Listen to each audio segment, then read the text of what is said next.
Hey beautiful people, welcome to my channel.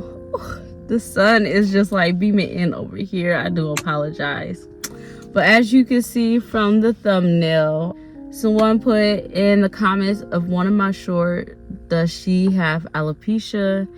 And the she that they're referring to is my best friend. So if you are new here, I have a total of 3 kids, 2 boys, 1 girl. They're all my best friends, but in particular, the best friend that they're inquiring about, of course, she is Jayla.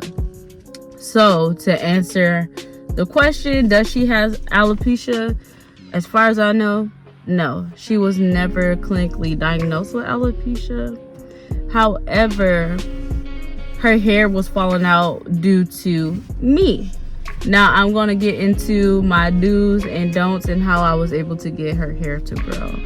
So Jayla is actually the youngest out of my 3. My oldest, Jalen, he had hair. I grew his hair out for a long time. I'm just going to share something personal about him as well. He is on the autism spectrum. What had me and his father grow his hair out at the time, we weren't aware of it at first. He didn't get diagnosed until he was 2 years old. He would not sit still for anyone to do his hair, like cut it, brush it, whatever. So I kept up on his hair maintenance. His hair was pretty long.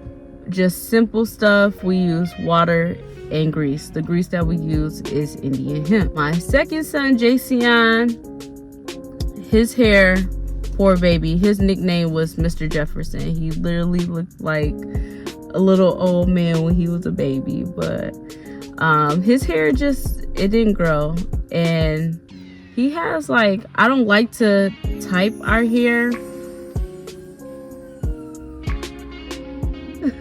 The street is busy today when I want to film. Yeah, I don't like to type our hair, but he was more of a 4C, if you want to say. Like every other year, he wants to grow his hair, then he wants to cut, then he wants to grow it out. It's more, is the word coarse that I'm looking for? So moving forward, when I had Jayla, I think I was more like excited to do our hair and grow our hair. Like, oh, I have long hair, I know what to do and not to do, blah, blah, blah, blah, blah. She came out with a head full of hair. All right, so with newborns and with babies, it's kind of hard to tell how their hair is going to be as they get older.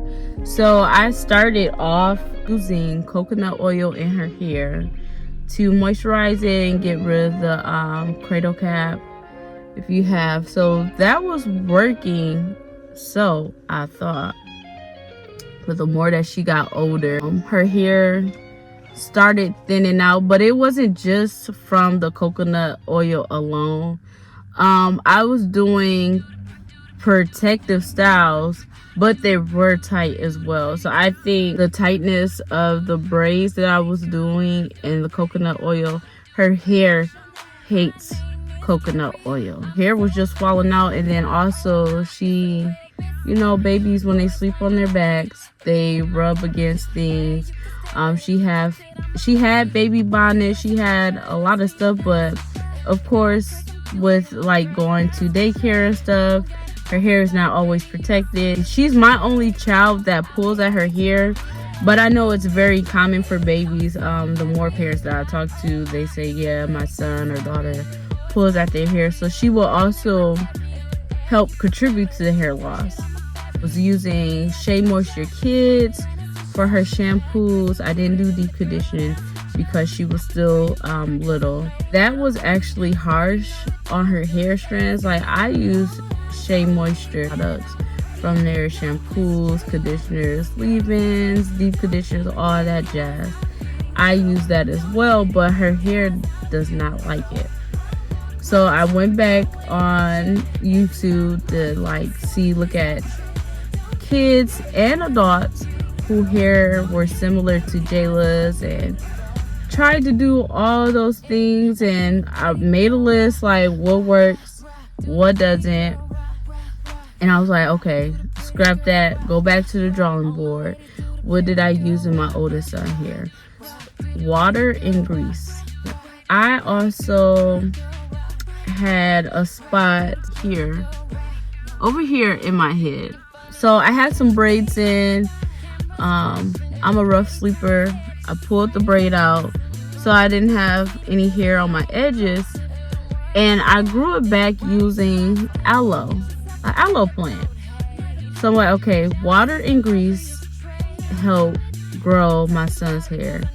Then I had this bald patch in the front of my hair, and consistent, like using the aloe plant consistently every time I wash my hair. I wash my hair, well, back then I used to wash my hair every 2 weeks, but now I wash it every week, once a week. But back then I was doing, I would move my wash day 2 weeks. But I seen growth, like my edges have grown back by using the aloe plant. So I stopped using Shea Moisture altogether, Shea Moisture Kids on her hair. My cousin, she actually introduced me to Mael Pomegranate Honey line. So I always wash and condition with that. With the conditioner, you can use it as a deep conditioner as well. So I let that sit in her hair. And while I'm deep conditioning, I like section it off, detangle and whatnot. It takes me about 10 to 15 minutes. Then once I do that, I rinse her hair out. I always use aloe in her hair, but lately, the last couple of videos that you've seen of me doing her hair, we actually did not use aloe. The supermarket over in my area did not have the aloe plants. And to be honest, I was too lazy to drive across town to our farmer's market, because I know our farmer's market, they keep aloe there. But sometimes I use leave-in conditioners, but for the most part, water and grease, African raw shea butter, an aloe plant works best on her hair. Those are the main products that have been growing her hair. So the grease, like I do rotate the grease. Once the grease is gone, I use something else. Indian hemp. I use Do Girl. Like right now we're on Do Girl. I use Live, but to be honest, it makes her hair feel nasty. Like it's a lot of product buildup in Live. Like the Live that, because when I was a kid, my mom and my nana used Live in my hair, so I know how Live works. But I feel like over the years the formula has changed. I do not like how it feels in her hair, but it did contribute to her hair growth. Yeah, I wasn't going to respond to does she have alopecia, because I didn't know if the question was sincere or the question was shady. But something was telling me like this may help someone else who's struggling to grow their child's hair. If you feed your hair, it will grow. Listen to the hair. It will show you if it likes it or not. You can't go, and even as me being a YouTuber, you can't go by off of what everybody puts on YouTube. You have to critique and find what's best for you. Like for me, for my hair, I can use Shea Moisture, I can use Mael, I can use just about anything under the sun. It won't harm my hair. I feel like my hair will still grow and flourish.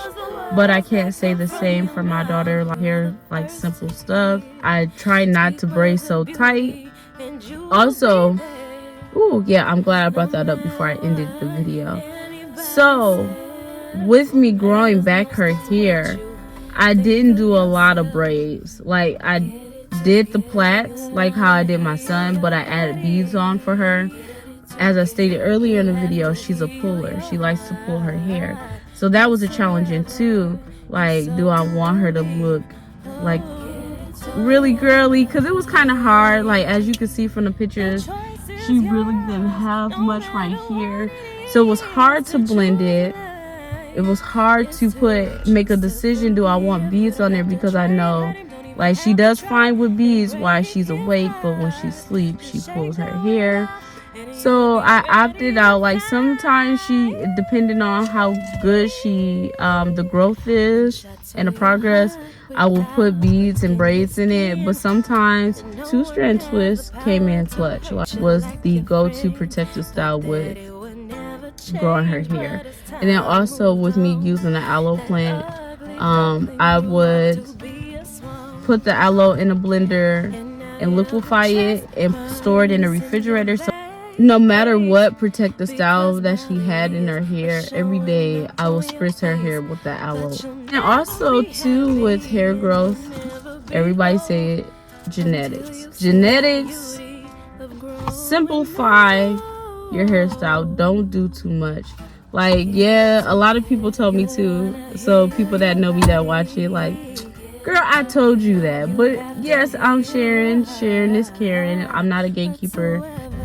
You don't have to do all the knockers or bobos, whatever you want to call it. I call the hair ties knockers. But you don't have to put many knockers in your child's hair. You don't have to use a lot of beads, and you can use rubber bands. A lot of people don't use rubber bands. You can use rubber bands, but make sure you oil those rubber bands because it will have less snag on the hair. It will cause less breakage. So I love YouTube. Sometimes it's a hit or miss. You gotta take things with a grain of salt.